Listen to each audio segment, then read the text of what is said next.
ముందుగా వేదిక టీవీ ప్రేక్షకులకు స్వాగతం. వేదిక టీవీ చేపడుతున్న సర్వే ఏదైతే ఉందో ఇది కేవలం ప్రజల అభిప్రాయాలు మాత్రమే. వేదిక టీవీ అభిప్రాయం కాదు. నిజాన్ని నిర్భయంగా ప్రజలతో మాట్లాడి చర్చించడానికి వేదిక టీవీ ఎల్లప్పుడూ కృషి చేస్తుంది. ఇందులో భాగంగా ఈరోజు సూర్యాపేట జిల్లాకు రావడం జరిగింది. మరి ఈ సూర్యాపేటలో ఉన్నటువంటి ఆర్టీసీ బస్టాండ్కి చాలా గ్రామాల నుంచి ప్రజలు నేరేడుచెల్ల, భీమారం, కోదాడ, ఖమ్మం, తుంగతుర్తి, తొర్రూరు, మహబూబాబాద్ నుంచి ప్రజలు ఇక్కడికి రాకపోకలు సాగిస్తుంటారు.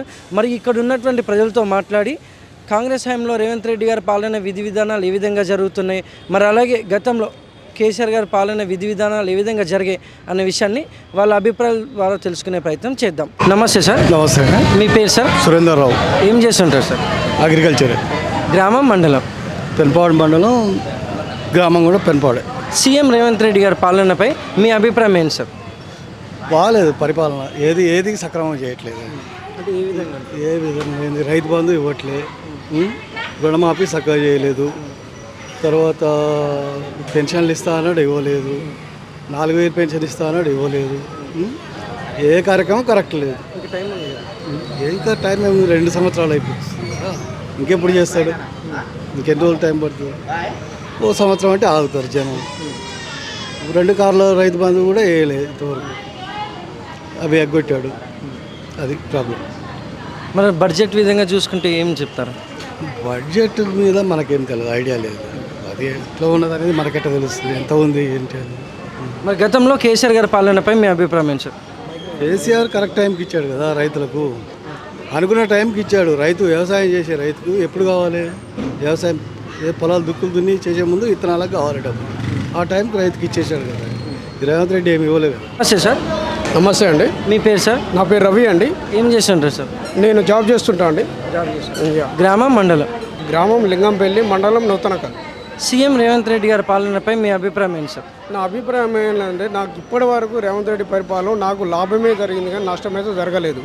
ఇంకొకటి ఏంటంటే, నాకు రైతు బంధు 2 సార్లు వస్తే 2 సార్లు రైతు బంధు వచ్చింది, రుణమాఫీ అయింది, రుణమాఫీ అయింది. ఇప్పుడు ప్రజెంట్లీ ఇల్లు ఆప్షన్లో మేము రేపు ఈరోజు నేను వెళ్తున్నాను, ఇల్లు గురించే వెళ్తున్నాను, సర్వేకి వెళ్తున్నాను, ఇందిరమ్మ ఇల్లు సర్వేకి వెళ్తున్నాను.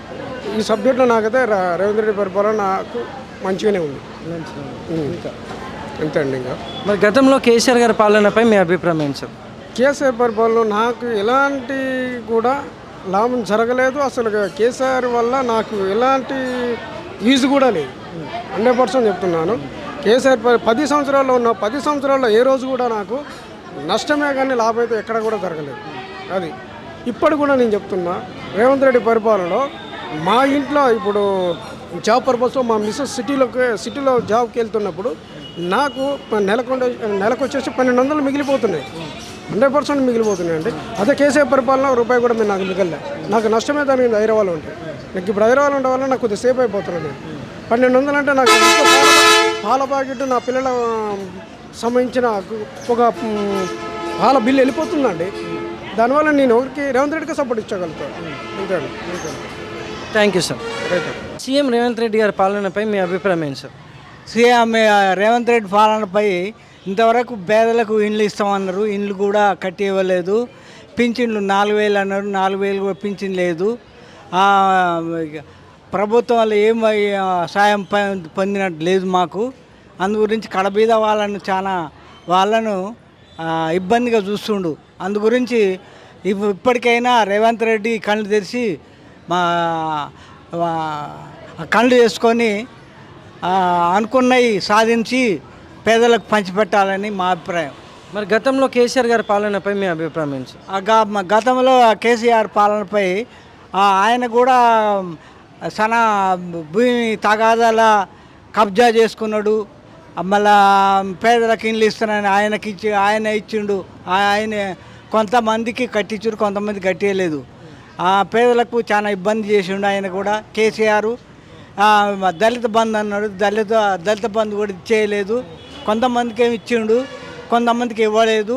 చాలా ఇబ్బంది పడుతుండ్రు. అందు గురించి కేసీఆర్ కూడా అబద్ధ పరిపాలన చేసి, చాలా బూటకం పరిపాలన చేసి నశించిపోయిండు. అందు గురించి ఆయనను ఓడించడం జరిగింది. ఇప్పటికైనా రేవంత్ రెడ్డి అయినా కేసీఆర్ అయినా కనిపెట్టుకొని పేదలను కనిపెట్టుకొని అందరికీ సాయం చేయాలని కోరుకున్నాం. Thank you sir. Thank you. నమస్తే సార్. నమస్తే, చెప్పండి. మీ పేరు సార్? నా పేరు గొడిశాల వెంకన్న, ఏం చేస్తుంటారు సార్? సుతార్ మేస్త్రి, గ్రామం మండలం? పెద్ద ముప్పారం, దంతాలపల్లి మండలం, మహబాద్ జిల్లా. సీఎం రేవంత్ రెడ్డి గారి పాలనపై మీ అభిప్రాయం ఏంటి సార్? సీఎం రేవంత్ రెడ్డి గారు సరే అధికారంలోకి వచ్చేటప్పుడు ఆయన ఏం చేసిండు, హామీలు ఇచ్చిండు, హామీలు కొనసాగించలేదు, చెప్పిన అన్ని హామీలు చేయలేదు. వాళ్ళ ఇష్టరాజ్యంగానే పాలన చేస్తారు తప్ప ఇచ్చిన హామీలు రైతులకు కానీ, ముసలోళ్ళ పింఛన్ల విషయంలో కానీ, ఇందిరమ్మ ఇండ్ల విషయంలో కానీ ఏ అయినా కానీ రేవంత్ రెడ్డి గారు చెప్పిన మాట నిలుపుకోవట్లేడు. సరే ఆయన చేసినా కానీ, ఆ పాలన చేసినా కానీ, పరిపాలన చేసేటప్పుడు ప్రజలను మభ్యపెట్టి రాజకీయంలోకి వచ్చిండే తప్ప పరిపాలనలో పనులేమి జరగట్లేవని మా అభిప్రాయం. మరి గతంలో కేసీఆర్ గారి పాలనపై మీ అభిప్రాయం ఏంటి సార్? కేసీఆర్ పాలనలో ఆయన కొంతవరకు చేసినా కానీ, అప్పులు అది అని చేసినా కానీ, ఆయన చేసిన పాలనలో ప్రజలకు, రైతులకు కానీ అందరికీ కొద్దిగా న్యాయమే చేసిండు. ఇప్పటివరకైనా ఆయన కూడా కొన్ని అవకతవకలు చేసిండు. దళిత బంధాన్ని అవి ఇచ్చిన వాళ్ళకే ఇచ్చిండు. రాజకీయంగా ఏ రాజకీయ నాయకుడైనా వాళ్ళ రాజకీయ ఎమ్మటి తిరుగున్న లీడర్లకే తప్ప పేదలకు అయితే న్యాయం ఏం జరగట్లేదని మా అభిప్రాయం. Thank you sir.